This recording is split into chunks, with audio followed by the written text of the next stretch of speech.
make me a target. Don't make me a target. Now don't make me a target. Don't make me a target. Now don't make me a target.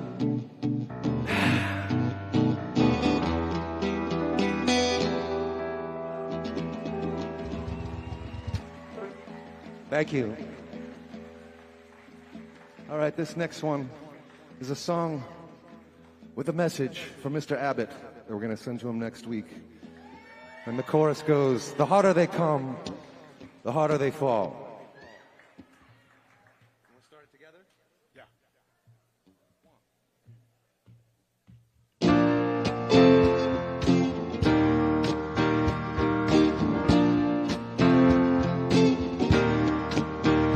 Well, they tell me about a pie in the sky, waiting for me when I die.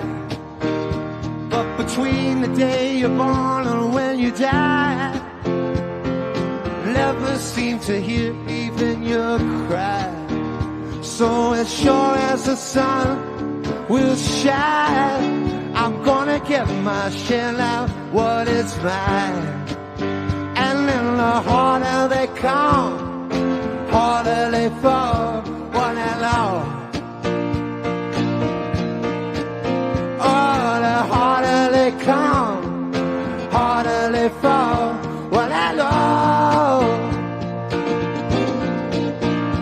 Well, the oppressors are trying to keep me down, trying to hold me underground. And they think that they've got the better one. No, not though they know not what they've done. But as sure as the sun will shine, I'm gonna get my share out what's mine. And then the harder they come, harder they fall, well I know. Oh, and the harder they come, harder they fall, well I know.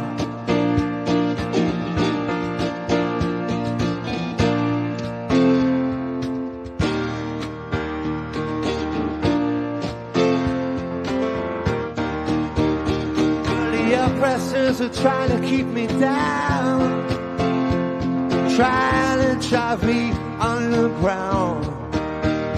But I'd rather be a free man in my grave than living as a puppet or a slave. And as sure as the sun will shine, I'm gonna get my share out what's mine. The harder they come, harder they fall, one and all. I said the harder they come, harder they fall, one and all. Oh, the harder they come, harder they fall, one and all. I said the harder they come, harder they fall, one and all.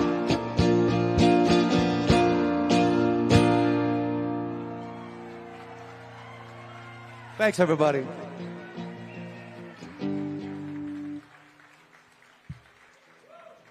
Thank you so much. I know Beto is coming up soon. We got one more number for you.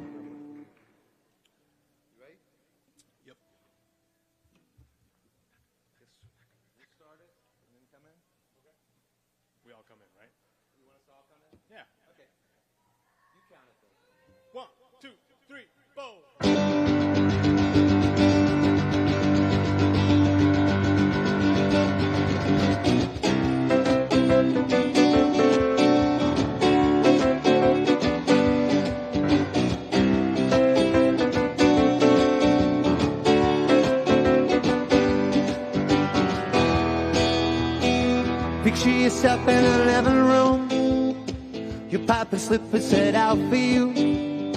I know you think that it ain't too far, but I I hear a call of a lifetime ring, but the lead to get up foot. Oh, cut out the middleman, give people the middleman. You got no time for the messenger, got no regard for the thing that you don't understand. You got no fear for the underdog, that's why you will not survive.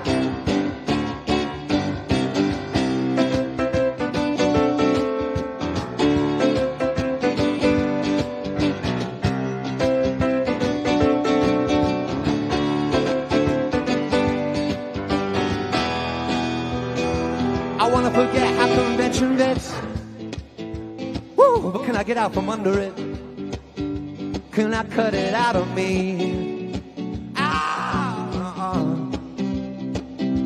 It can't all be wedding cake, it can't all be boiled away. I try but I can't let go of it, I can't let go of it. And you won't talk to the water boy, and there's so much you could learn, but you don't wanna know. You will not back up and let shiver, that's why you will not survive.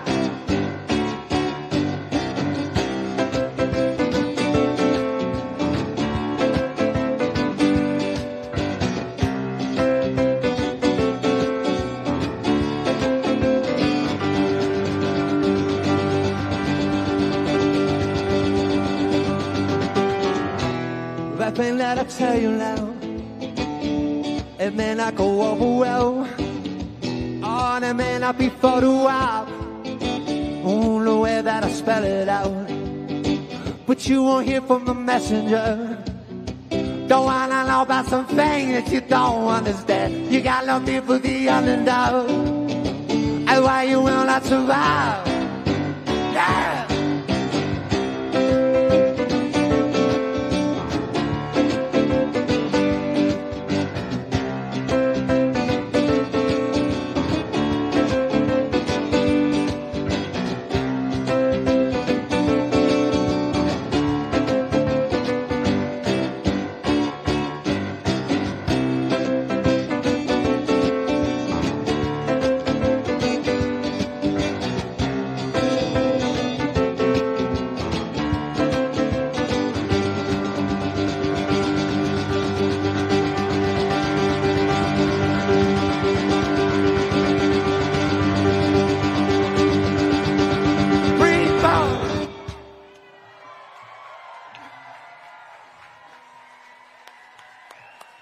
Thank you, guys. Thank you.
All right, let's give it up for Britt, Daniel, and Gerardo of Spoon, and Alex on percussion. Thank y'all very much for playing. My name is Travis County Judge Andy Brown. Thank y'all so much for being here tonight. Yes, and I cannot wait to have a governor that does not sue me when I'm trying to protect the health and safety of people here in Travis County. So I'm going to recognize some elected officials that are here tonight. We've got State Representative Cheryl Cole right here. Austin City Council Member Natasha Harper Madison, whose district we are in. Nancy Thompson, the founder of Mothers Against Greg Abbott.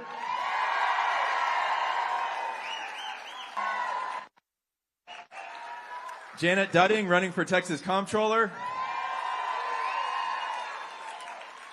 Susan Hayes, running for Ag Commissioner. Jay Clayberg, running for Texas Land Commissioner. Rochelle Garza, who's going to take out Ken Paxton and be our next AG.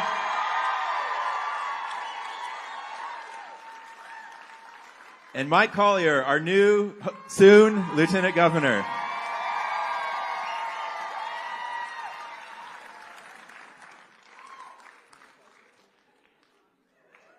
And up next, you're going to hear from the ever-charming and charismatic Luke Warford. Come on up, Luke. Thanks, Andy. Hello, that's too loud. Hello, Austin. Who's ready to elect Beto O'Rourke as the next Texas?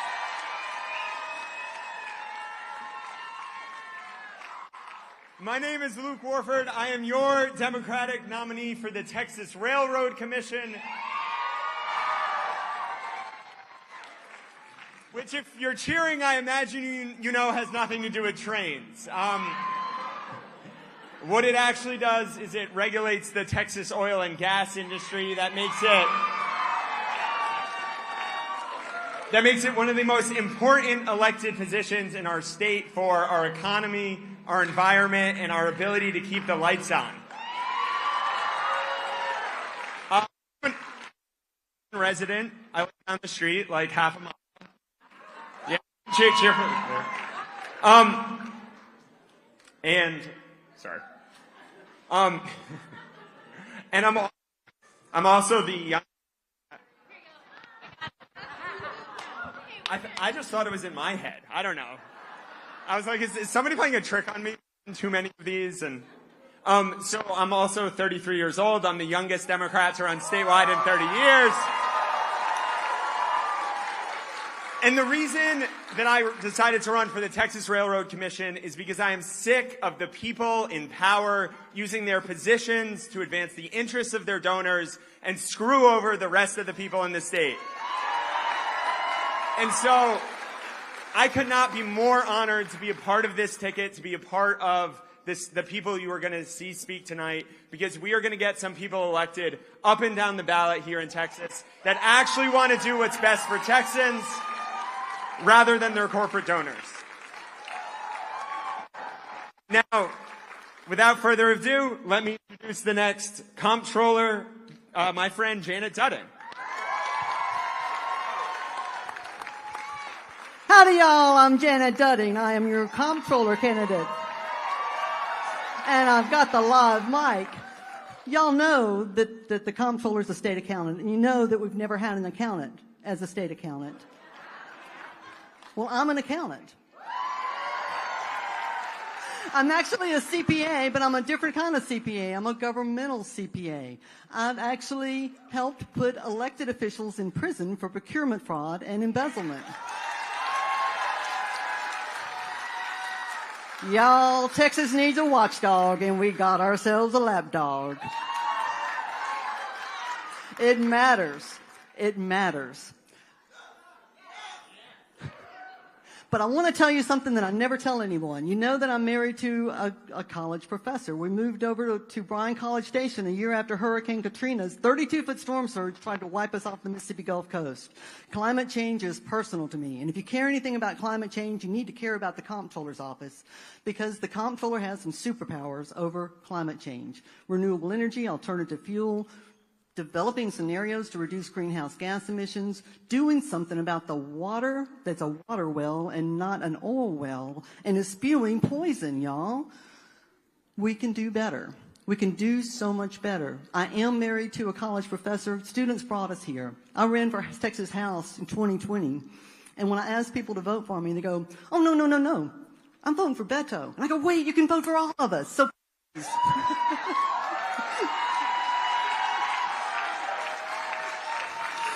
Please, as you reach out to everyone that you know, mention that they need to vote all the way down the ticket. Call us by name if you need to. That is how we change Texas. That is how we hold them accountable. And y'all, that's what I do. And now, without further ado, my dear friend, Susan Hayes, running for Ag Commissioner. Thank you, Janet. I'm Susan Hayes. I'm your candidate for Agriculture Commissioner. A little bit about myself. I'm a country girl who ran away to law school. I have worked on abortion rights, voting rights. And I am a cannabis lawyer. I helped draft and pass the law that legalized hemp in Texas. And that is what brought me to run for this office. The incumbent, Sid Miller's business partner and political consultant, has been indicted for trying to sell $100 hemp licenses for tens of thousands of dollars. We have got to stop the corruption in this state. We have got to change the political culture in this state. You do not hold public office to feather your own nest, to use the public goods for your political stunts like the $4+ billion that have been wasted at the border. You hold political office to work for the good of the people of Texas every single day. And the thing about this ticket is we are all there to do the work, to do the job. And I'm going to introduce to you the guy who's got the best resume I could have made up to be Land Commissioner of Texas, Jay Clayburgh. Thank you. Thank you. Look, y'all see a lot of folks tonight in blue jeans and long sleeve shirts, so I figured I'd give you a look at what a Texas Land Commissioner looks like. Look, I'm running for this office, one that oversees our public lands, provides critical support to public schools and veterans, and helps Texans prepare for and recover from natural disasters, because it can and it must be a force of good for all Texans. In this election cycle, we've got to fight for health of our land, air, and water. We've got to fight for public education. We have the largest educational endowment in the country, yet we rank 44th in the amount of money that we spend on our students. We have to fight for our veterans. I fought for our veterans, those exposed to toxins during their service, and I'm running against an ophthalmologist who has profited off the backs of veterans. I want to introduce to you someone who has fought for your civil rights, beat Brett Kavanaugh in the process, a fifth-generation Texan from the Rio Grande Valley, someone who has fought for your right and all Texans' right to choose their own health care and make their own health decisions, Rochelle Garza.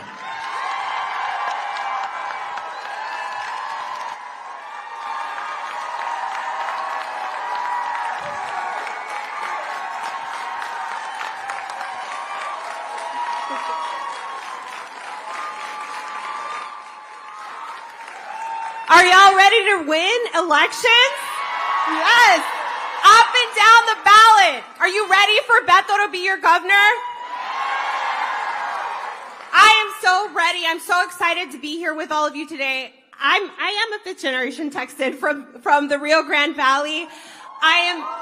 Shout out to 956. I'm also a mother. I have a 7-month-old daughter. I'm a civil rights attorney, and I have fought for reproductive rights. I am unabashedly pro-choice, and I have been my entire life. And I am running against criminally indicted Ken Paxton. Y'all know who he is.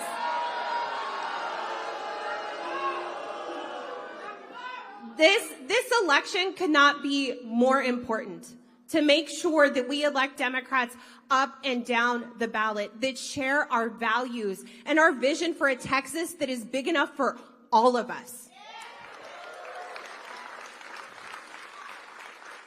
That's what I'm running for. I'm running to make sure that my daughter has more rights than I did when I was growing up. I'm running to make sure that my daughter can love whoever she loves and marry whomever she chooses.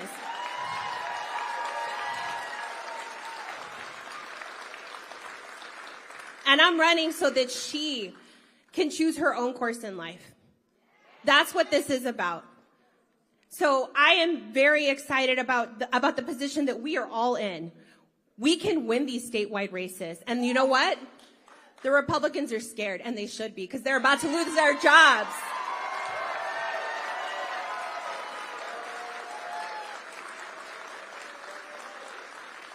And what are we going to tell the Republican leadership on November the 8th? We're going to tell them that we are voting for civil rights. We are voting to protect our voting rights, our access to the ballot box. We are voting to have control over our own bodies. We are voting for the economic future of this state. We are voting for protecting our environment, and we are voting to protect our children so that we are not afraid to send them to school. So thank you all so much for being here. Thank you for showing up, because we cannot make this change without you. So make sure all of your family shows up to vote. Make sure that you are voting for every single one of these individuals here, and also your local races, because that will make a big impact. And I have the distinct pleasure of introducing Mike Collier, your next Lieutenant Governor. And just, Mike's a wonderful, wonderful man, and he is in it for us. So I am so grateful to be in this race with you, Mike. Thank you. Thank you. Thank you, Rochelle. Hello, my name is Mike Collier, and my job is to kick Dan Patrick's ass. Are you going to help me do that? Do you believe in democracy? Do you believe in civility? Do you believe in justice? That's why we're going to win.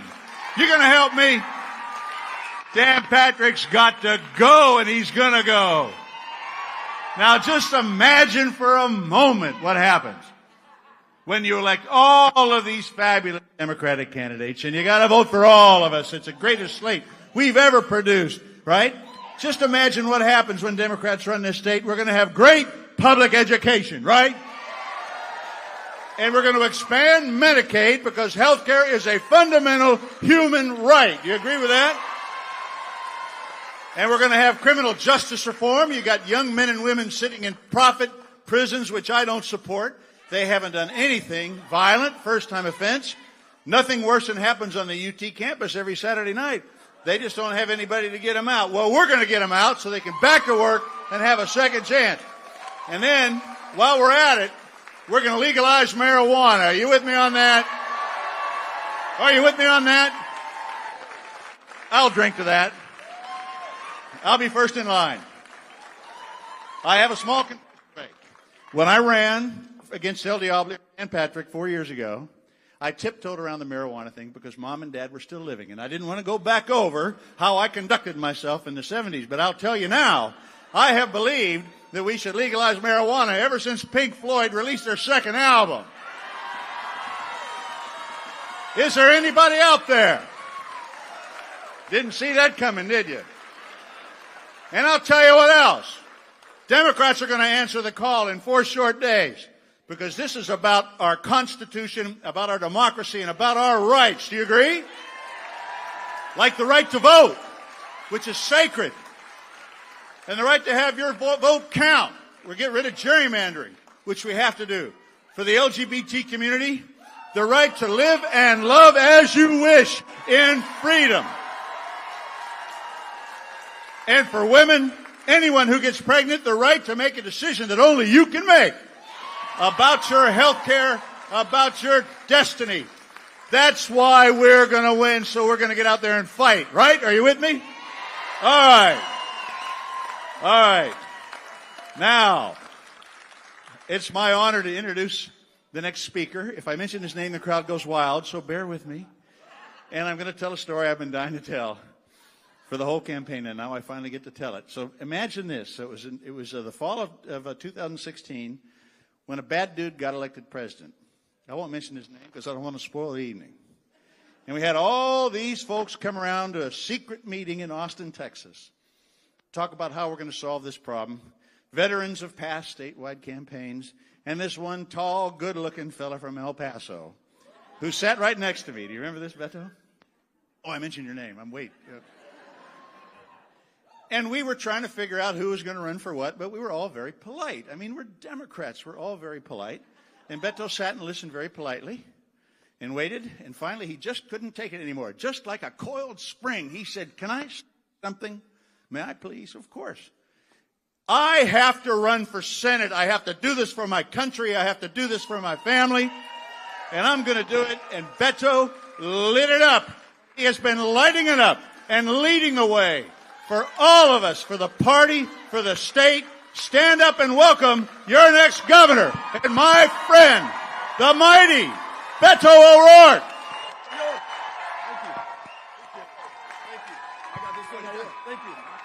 All right, Austin, thank you for welcoming us back.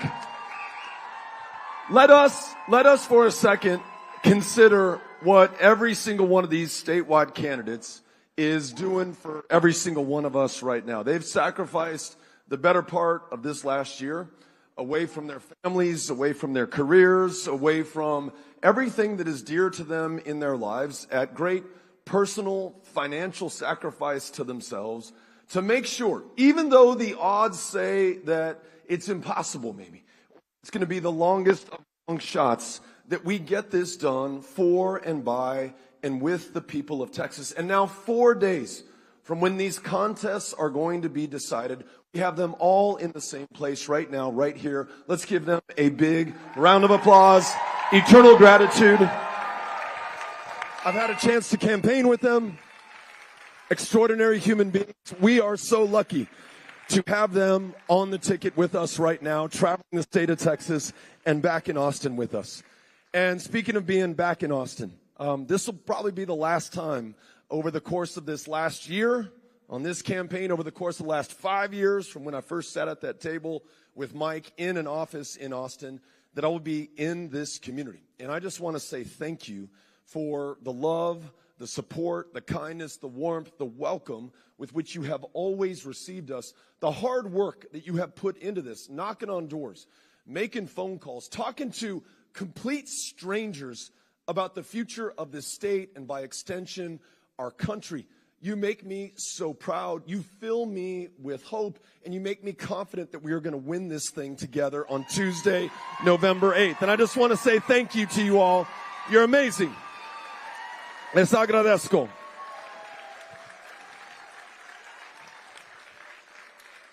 I wanted to, I was thinking about this a lot today. We started the day in DeSoto in South Dallas County at an early morning, early voting rally, and then drove down to Houston, where part of the truck fell off on our way there, but we all made it. It's been a long journey in that truck. That Toyota Tundra has seen the better part of every single Texas county so far. And we get to this great event at the University of Houston, another great event at TSU, which is just amazing. And then we drove back up here to Austin, and I thought, these folks have heard my speech so many times. I wanted to say something different and something from the heart. And so, unscripted and unpracticed, let me just try to put this in the best terms that I possibly can. about what we're doing this for, or at least what brought me to this stage right now. And I think about what sets this country, all of us, apart from the world, apart from almost the whole of human history. And it has been this fight and this unending pursuit of freedom, very often at extraordinary sacrifice for those who are fighting for it. And you go back to our history books in, the Wars of Revolution in 1776, it just got a lot louder. And you had people fighting for freedom from the British Empire. Freedom for white men who owned property at a time that property could include other human beings. You then go to 1865, where that question is decided at great sacrifice from our fellow Americans who preceded us at that courthouse in Appomattox in 1865, making sure that no American could ever own another American, and taking another bigger step towards freedom for all of us. Not close enough to where we wanted to be, but a lot closer than where we had started. 1944, I think about people from this very community who had to have been Republicans and Democrats alike, 17, 18, 19 years old. They are landing on those beaches in Normandy, France. Every one of them would go over on those troop transports, but not every single one of them would come back here. They're fighting fascism half a world away to fight for freedom, to protect this very democracy right here at home. Even though in that year, 1944, if you were African American in the state of Texas, you could still not freely and fairly vote and participate in our elections. Nonetheless, African Americans from this state and from this community willingly put their lives on the line, and all too often gave their lives for this freedom that they could not fully participate in or enjoy. Fast forward to the 1950s and the 1960s, the freedom riders who took their lives into their own hands on those Greyhound buses going through the Deep South, firebombed, beat to a pulp, arrested for having the courage of their convictions, pushing this country to do better and make sure that freedom meant all of us. John Lewis, in March of 1965, crossing the Edmund Pettus Bridge in Selma, Alabama, beaten with almost an inch of his life, conferring power from that transformational moment to LBJ, the first Texas president, who used it within a week to convene a joint session of Congress. Every Republican, every Democrat, every member of the Senate and the House. And he said, look, what John Lewis just did on the 8th of March, 1965, is not too different from what they were doing at Concord and Lexington when we won independence from Britain. Not too different from what happened at that courthouse in Appomattox or on those beaches in Normandy. Well, I want to put you in that same tradition that LBJ placed John Lewis, because what they did together in that year produced the first true multiracial democracy in American history.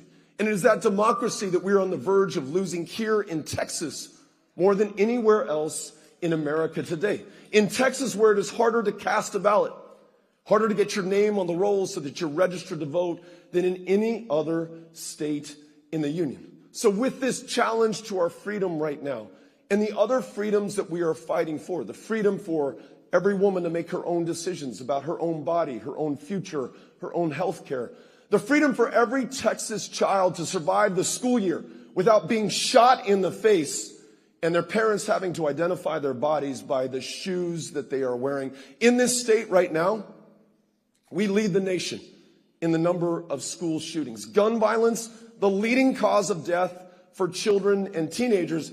And we know about Uvalde 23 weeks ago. Nothing's changed in this state to make it any less likely that any other child meets the same fate as those 19 kids and 2 teachers did on the 24th of May, 2022. We know about El Paso and Sutherland Springs and so many other massacres.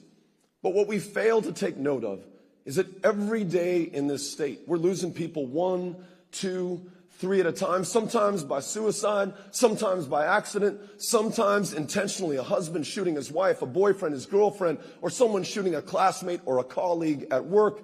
So numbingly common that their names don't even make the newspaper anymore.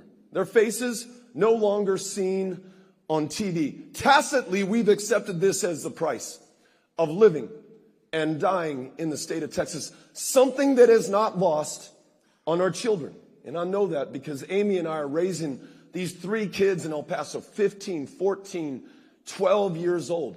They see us. They see what we do. They see what we don't do. They are watching us right now. And they may buy this from me, that where we are today is the consequence of 8 years of Greg Abbott. But they won't buy this on November 9th. Because now that we have all of this information about the true cost and consequence of those in power, these freedoms that are threatened, it is on us, each and every single one of us, to make this right. You know, Mike mentioned those in the LGBTQ community who find themselves under attack in the state. The freedom to be with the person that you want to be who you are at your core, that is under attack right now. If you are different from what they say is okay, if you're an immigrant, if you look a little bit different, if you pray differently, if you're not 8 generations, but you're just here 8 days, your freedoms are under attack right now. And then we come back to this right to vote. Harder to do this here than anywhere else. So my question for all of us is, how are we going to overcome this? In the way that they did in all these previous generations, we somehow have to find it within ourselves to overcome these challenges and come through. Because you think about the service and the sacrifice and the struggle that flows through Texas and American history right here to this room, right now, in this moment. And you think of everything that flows from here into the future. And whether it's next week, next month, 10 years from now, far off in the future when our great-grandkids are reading about us in their history books, those folks are going to want to know that we were not found wanting, that we were able to come through at this incredibly important moment of truth. And the challenge for us is not just to vote, as satisfying as that is. And I'm grateful that so many of you have. And if you haven't, the 8th is your last day, this coming Tuesday. But we've got to get other people, the very targets of that voter suppression and voter intimidation that I'm talking about, we got to get them out to vote as well. And there are a couple of ways that we can do this. There are folks who are in yellow vests around here. They have on their clipboards open block walking shifts to knock on the doors of those voters who've been targeted to be disenfranchised from this great democracy that so many have struggled for, fought for, given their lives for, so that we could have this moment. You get on those doors, you talk to those voters over the next 4 days, we bring them in, and we're going to win. There's another way to do this, and I think Carrie might have talked about this earlier. There's an app called Reach, and that app connects your contacts to the voter file. We find out if anybody in your life, your friends, your family members, your classmates, your colleagues, your neighbors, the folks you follow on social media and who follow you, if they have not yet voted, this app allows you to get in touch with them and gently, or maybe not so gently, remind them that this is the election of our lifetimes, because our lives are literally on the line. So here are my instructions for you if you want to use the contacts in your phone to win this election. Text the word REACH, R-E-A-C-H, to 33339. That's REACH to 33339. If we all do that, just imagine the number of people all of us in this room know together and then independently, and we're bringing all of them into this election. That's what it's going to take. Going back to the 1960s, and I mentioned John Lewis crossing the Edmund Pettus Bridge. Well, before him, there was a woman named Septima Clark. I don't know if any of you are familiar with the name, but she started these citizenship schools in the Deep South. Yeah, somebody's heard her name before. Because back then, in order for you to get on the rolls in these southern states of the former Confederacy, you literally had to memorize parts of the state constitution. You had to take a literacy test. They were going to put you through the ringer before you could ever get your name on the rolls.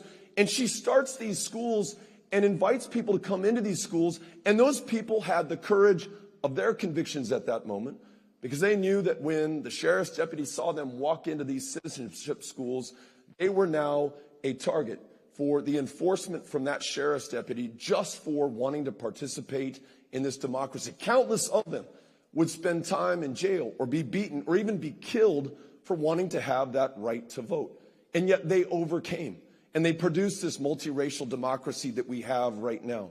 So what are we willing to do for ourselves and for one another and for the generations to come at this moment of truth? There's no citizenship schools that we have to run or go to. It is literally just knocking on doors, making phone calls, reaching out to people on this app right now. I'm asking you to do all that you can with what you have, where you are right now. We want to make sure that we have a victory of historic proportions to celebrate on Tuesday, November 8th. We want to make sure that this state reflects our values, our interests, and who we are at our best. No longer defined by who we're supposed to hate or be afraid of, but how we come together to do truly great things by and for one another. The candidates up here have outlined what that looks like. Women making their own decisions about their own body. Teachers being paid enough not to work a second or a third job. Kids getting valuable classroom time back because we canceled the STAR test. This kid over here paid me off to say that, and so treating people with respect and dignity, right? No longer fearing arrest based on the color of your skin or incarceration for possession of a substance that is legal in most of the rest of the country. In the most incarcerated nation on the planet, this is the most incarcerated state within it, disproportionately populated by black and brown Texans there for nonviolent drug crime. So I join Mike Collier in the call for legalization and the expungement of arrest records for those who have served time in the state of Texas. And then on this democracy, let's make sure, after we win, that we make it easier for people to freely and fairly decide the outcome of these contests. Republican, Democrat, no me importa, right? We just want you to be able to vote. So automatic registration, when you turn 18, you're on the rolls. Online voter registration, replacing gerrymandered districts with citizen-led redistricting commissions. Or I really like this one.